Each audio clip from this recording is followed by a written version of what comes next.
Consider the coconut, consider its trees. Each part of the coconut gives us all we need. Now, I'm personally not going to sing it, but those are lyrics to a song in a very popular Disney movie that just came out. They talk about all the various uses for coconut. Coconuts are starting to become very popular, and they are becoming a part of our everyday life.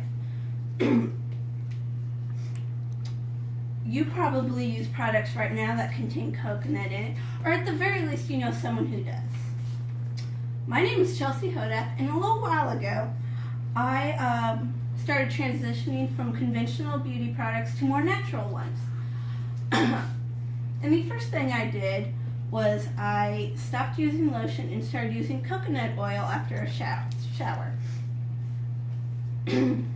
After then, I started researching the various uses of coconut oil, and I was very surprised. And a little while after that, I replaced all my cooking oil with coconut oil, as well as my butter. I promise you I use 2 separate jars for these. One in the bathroom, one in the kitchen.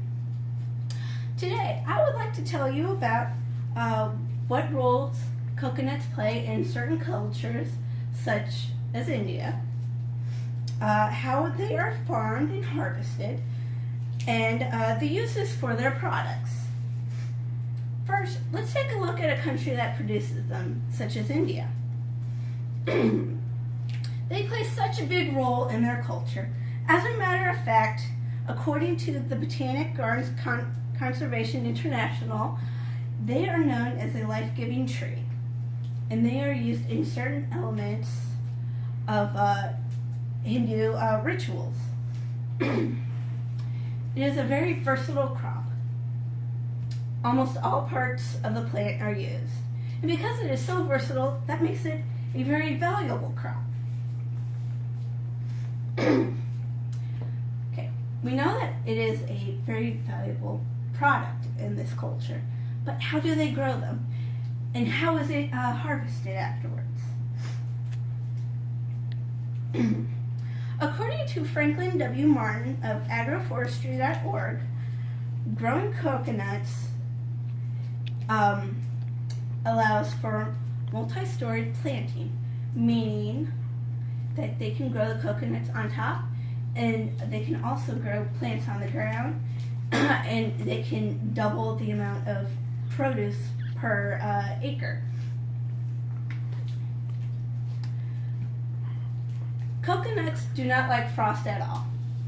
They cannot tolerate it, and they are very suited for hot tropical climates such as Hawaii and India and American Samoa.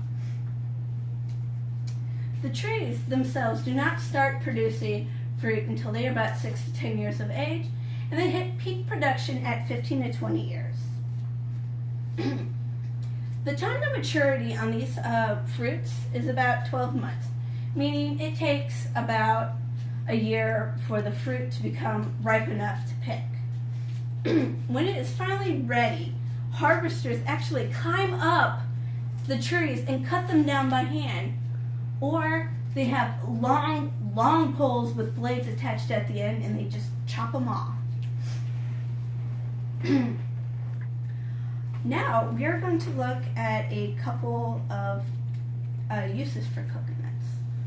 Obviously, you can eat the meat and drink the water. However, you can dry the meat into something called copra and extract the oil from that. And from that oil, you can use it as a beauty product. Like I said, I use it as a moisturizer after a shower. My skin has never been softer. I also use it as a makeup remover on the occasions I do wear makeup, because it removes even the most stubborn waterproof makeup. You can also use this oil as a cooking medium. It has a very high smoke point, about 425 degrees Fahrenheit. This means it will not start smoking or catching fire or giving off funny flavors until it reaches that temperature. That makes it perfect for hot, fast mediums of cooking, such as stir fries. Also, You can use the husk fibers to make ropes. Now, my personal favorite use is taking out a hollowed coconut shell, filling it up with a little pina colada, and topping it off with an umbrella. Today, we've discussed the importance of this fruit in cultures such as India, how they are grown and harvested, as well as various uses for it. I hope you learned a little more about this popular fruit, and you too can start singing the praises of the coconut as well.